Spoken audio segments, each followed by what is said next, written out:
There's something interesting about the way music stays with us, even when songs fade from our lives. I do not think that they really disappear. They resurface often at the right moment, carrying new meaning depending on who we have become. On this show, I usually explore that from a personal place. The memories, the emotions, the stories we attach to music. But on this episode, I wanted to look at that idea from a different angle. Not just why we return to songs, but how those songs find their way back to us in the first place. My guest today is Richard Foos, co-founder of Rhino Records and Shout Factory. Over the past few decades, his work has played a key role in bringing older music and film back into circulation, helping new audiences discover them and allowing longtime listeners to reconnect with them in new ways. So today we're talking about music, memory, and what it really means for something to come back. It's a privilege to introduce Richard Foos. Welcome to Reminiscing Kurtz. How are you doing? I'm good and very honored to be here. For those who are not familiar with your work, because I know you bought a studio for $2 in Hollywood back in the days, which was what you turned into Rhino Records. How would you describe how you've spent your career, especially in relation to music? Well, I've only been in music for most of my career and started out having a record store. First, I was going to swap meets and selling records and other things, and then had a few bins in a friend's electronics store for a while, and then started my own record store. But my own record store was the size of a closet and was selling used records and some new records. And then we morphed into a record label just because we started putting out like a theme song to our store, and we were giving it away for free.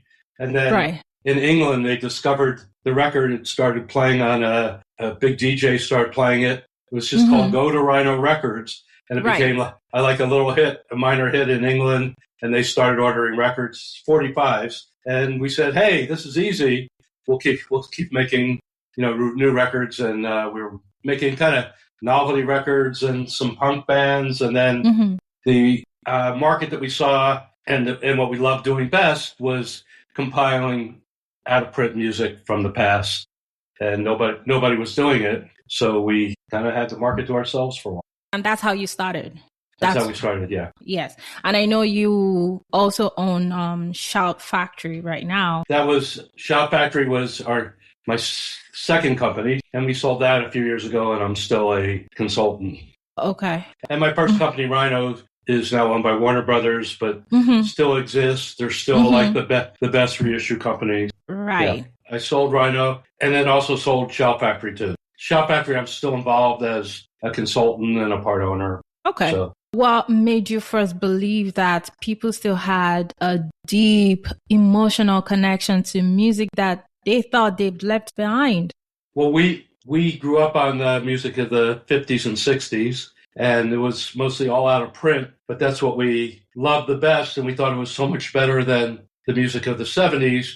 And when we first started, there was kind of a lull. It was pre-disco, pre-punk, pre-new wave, like 73, 74, 75. Music was kind of all over the place. It wasn't very good. And all the music that we loved and grew up on was out. If it wasn't the Beatles, Rolling Stones, or Led Zeppelin, it was probably out of print, including one of the first reissues that we were able to get from a major label was James Brown's Greatest Hits. This is like 1977, 78. If you can believe that the record company didn't think anybody would want to buy any old songs by James Brown. So the only thing that was in print was his newest album, which wasn't selling. He wasn't having hits anymore, but all this great music was out of print. So we were able to license a James Brown's Greatest Hits. It sold great. Then a few years later, compact discs started dominating the market, and they gave us the rights on compact discs, and then it really went through the roof. And then the major label took the rights back eventually, but we had sold hundreds of thousands of James Brown records.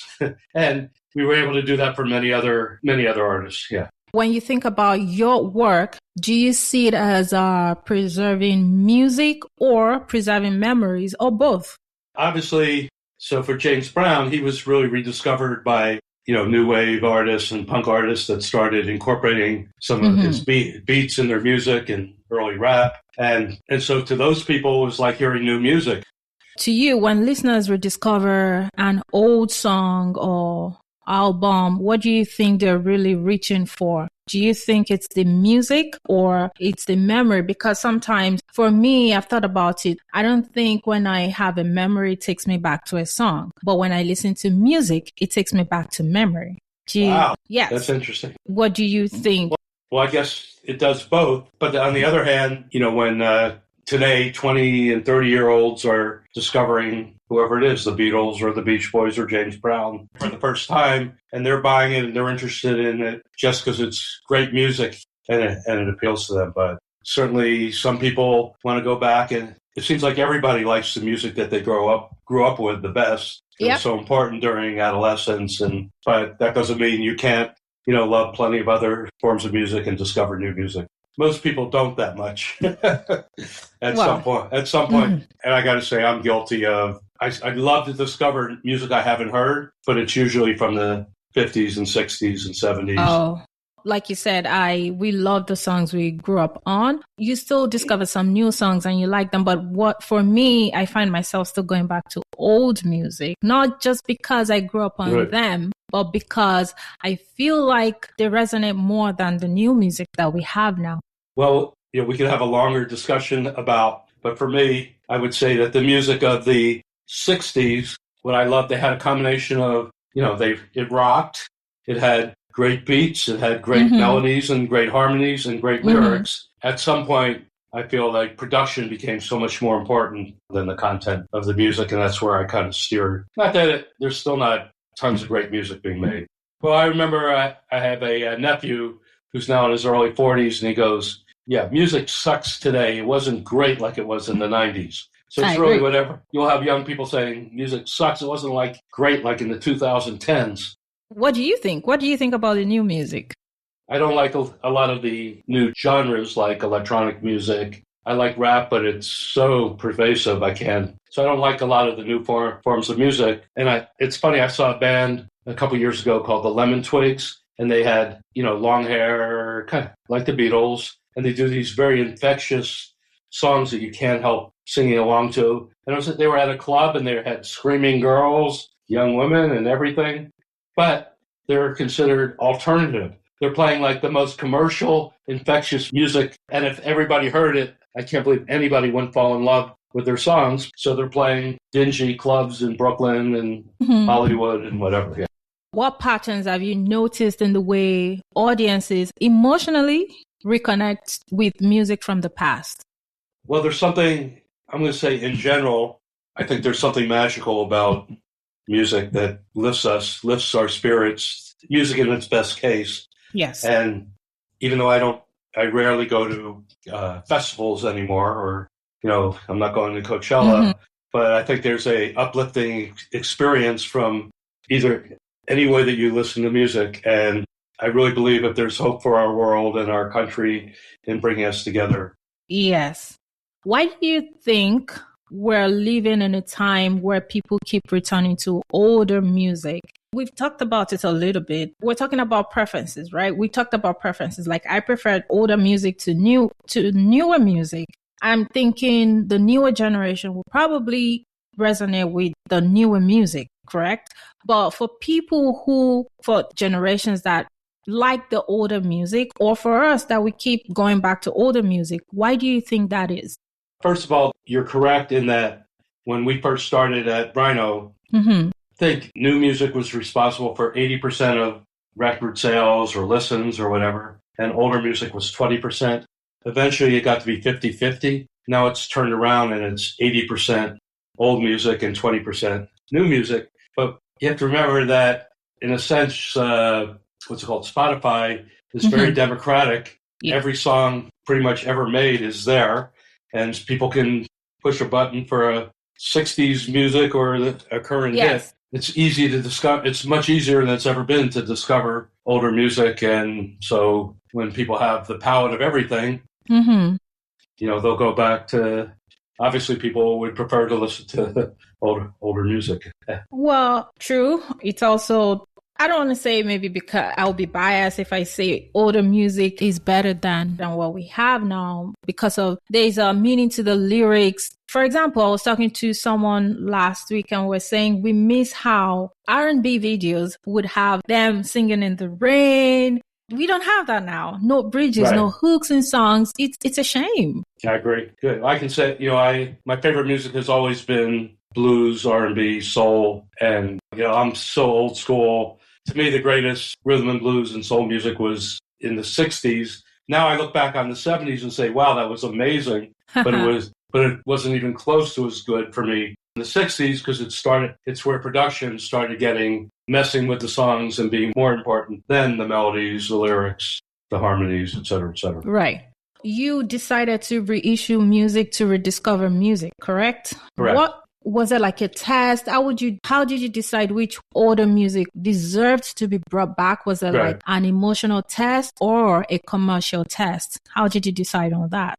Well, we were such fans, we knew there wasn't any music from the 50s and 60s and probably even early 70s that we didn't know about, that we weren't very familiar with. So we knew exactly what was in print, what was out of print. We knew what we loved. And therefore, the first step was this good music? Do we love it? And then the third question was, then can we get the rights? Because we would have to license the rights. Other people would own it for you. The other thing we did a lot of was there's not a genre on earth, including rap, that we didn't do various artist compilations with. So we would just name any genre of music, and we would do a box set of the 100 greatest songs of that genre, or single volume LPs or CDs. So we did a history of the blues, and we did 20 single CDs, all curated by great experts. Usually wasn't me. We'd find somebody who knew the best blues songs and whatnot. And we'd edit it because we wanted it to be a great listening experience. We didn't care. We said that any kind of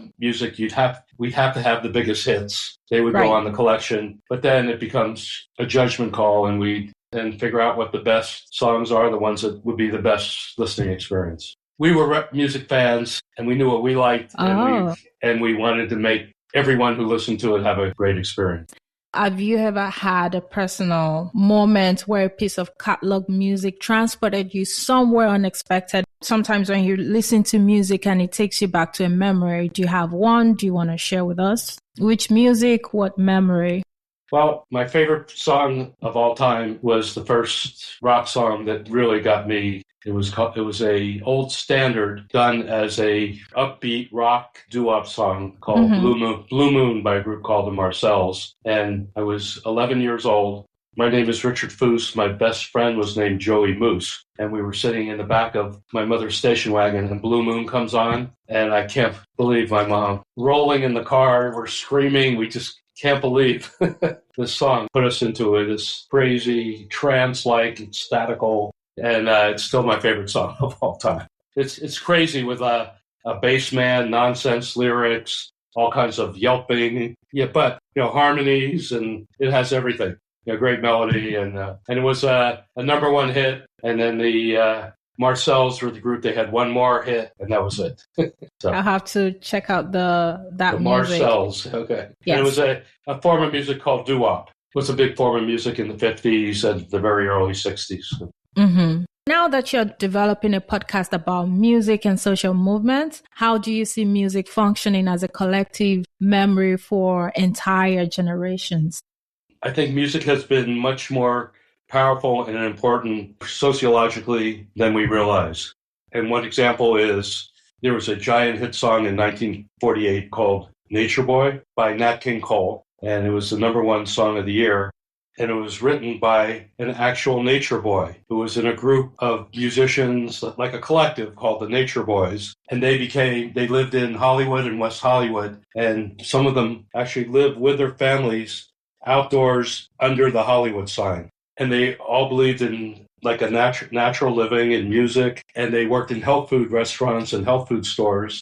And we just moved to West Hollywood. And I couldn't figure out why is there so many still vegan restaurants and health food stores in West Hollywood. And then I discovered Nature Boy, and that's when I realized, and then also all the kind of new yoga, meditation, Scientology, saw that it was like an open area that would embrace all kinds of different thoughts. So we didn't realize that this group called the Nature Boys are responsible for, you can say they're responsible for the natural foods movement, for all of the yoga, meditation being so popular, that they were the beginners of it. So all starting from a song, Nature Boy. Right. and nobody really, it's not really known, but it case of music being so influential in our culture. Uh-huh. So that's what I want to talk about. Movements and whatever were started by music and still today affect us in a deep, important way.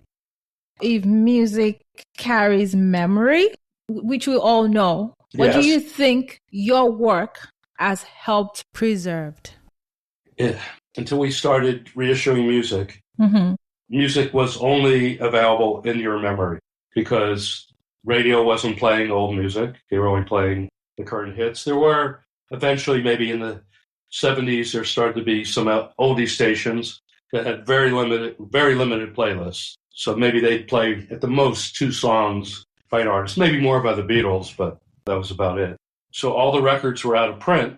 The only way to even know that old music, how would you even know that old music existed unless you had an older brother or sister or, Right. And the music, a story I tell is for my 11th birthday, my mom said, make me a list of the songs you want. I'll buy you 5 record 45s. I probably own 3 45s.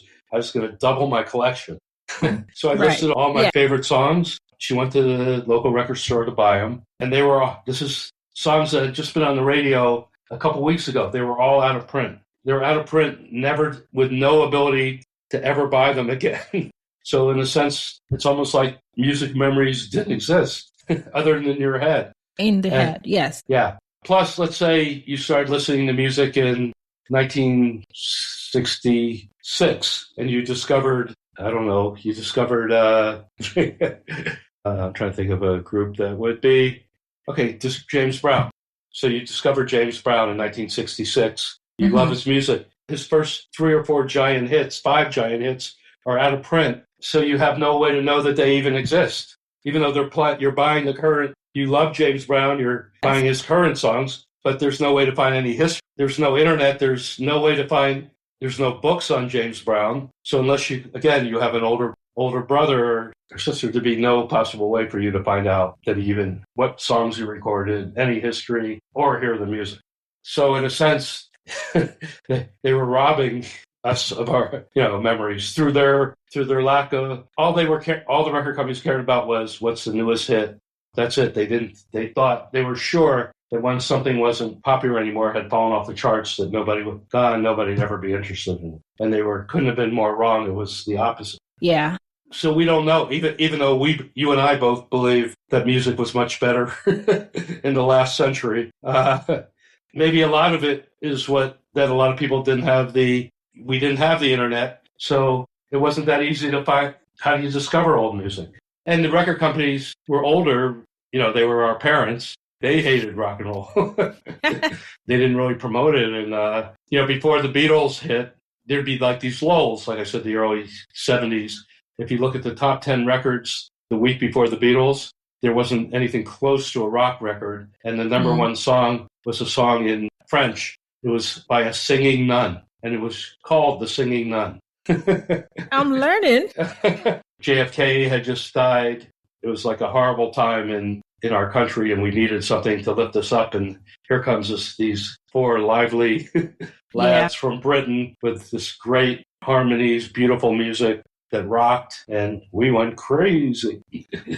Do you remember the first time you realized music doesn't really disappear? When did you decide this was what you wanted to do, to start reissuing music and bring old music back? And what exactly inspired that too?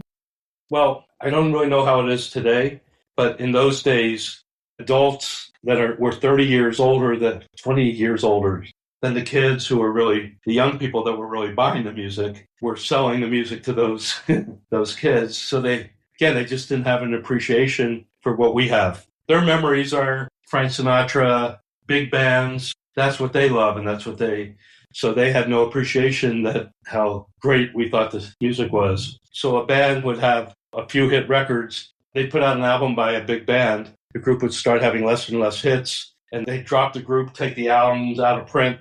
So even if you could go to a used record store to try to buy an old Rolling Stones album or whatever with their greatest hits, it wouldn't be done by somebody who cared about the music. It was all just commercial crap, and the kids will buy anything. So we saw this giant wasteland with all the great music from the 50s through the early 70s out of print, and even when in print, done very poorly, not from a fan's perspective. So that's where we were kind of revolutionary. We didn't realize we were, but when you look back, we love the music and we're fans. They still reissue music. Well, I left Rhino. We sold it to Warner Brothers. It's still going. Left in 2000 and started a new company called Shout Factory. And there we specialized and did the same thing in television and movies in DVD. And then later getting where we could get the rights for streaming and whatnot. We just merged. We sold it, but I'm still involved as a consultant. And we have a new company called Radial. We merged with another company called Film Rise. And we have 70,000 TV shows and films that we distribute, and we do the same thing. We do it with love and care. And so when we do a DVD, and we've reissued probably 7 or 8 really beloved TV shows and films that were out of print because the studios or whoever owned them didn't clear the music for DVD and streaming and all the new uses. So they were out of print until we came along and did the same thing. And we would do the best quality. We'd go to the original source tapes. We'd do beautiful packaging, put lots of extras. We'd always interview the cast and find outtakes and things like that. So I had a second career doing what I had done in music with TV shows. I think last year reissued the Monty Python TV shows and put them all up on streaming. The first DVD we put out was Freaks and Geeks. Had never been, I don't know. Okay. Freaks and Geeks was this cult hit. It was only on one season. I would blow your mind on 6 major superstars. Every character, every actor or actress became Jonah Hill and James Franco, Seth Rogen, Jason Segel, Linda Cardinelli. So at least 5 major superstars. And the creator became one of the biggest comedy directors and producers, Judd Apatow. Great. I like that. Is there anything else you want to talk about?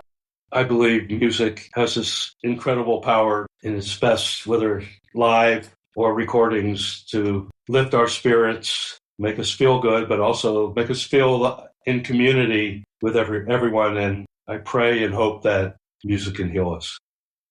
Amen. Music brings back memories. You just remember things from the past and it just transports you back to another time in your life. It always takes you back to great times in your life, though, right? Well, not all the time. Not great times all the time. Heartbreak, but yeah. Certainly heartbreak, but it still gives you that warm feeling, even though... It depends on where you are in your healing journey, right? So then, exactly, right? Okay, but still, because I've had people tell me, you know what, I'm not ready to share this memory, and I don't even want to listen to a particular kind of song because it brings back an awful memory, and I understand that. Music is just so powerful. And well, I have a question for you. Yes.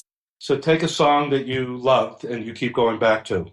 Mm-hmm. Depending on to me, songs are like living, breathing organisms. Absolutely. So depending on where you are today, you might listen to it and it brings back a painful memory. But in 5 years, it brings something else back, or you hear something and it moves you to somewhere else. So I'll do that all the time. I'll kind of put a song away for 5 years and think, I remember that song. It just kind of pops in my head. Yes. And I go back and I have a completely different relationship with it. Thank you. Thank you so much for sharing your perspective and your story, there is something powerful in the work you have done and you're still doing, not just in preserving music, but in allowing it to keep living, evolving, and reaching people in different ways over time. I really appreciate you taking your time to be here. Thank you so much, Richard. Thank you. And to everyone listening, thank you for spending this time with me, with us, whether it's a song you've held on to for years or one you've recently rediscovered. I hope this conversation stays with you the next time something familiar finds its way back. Until next time, I'm Dainty. Pay attention to the songs that find their way back to you.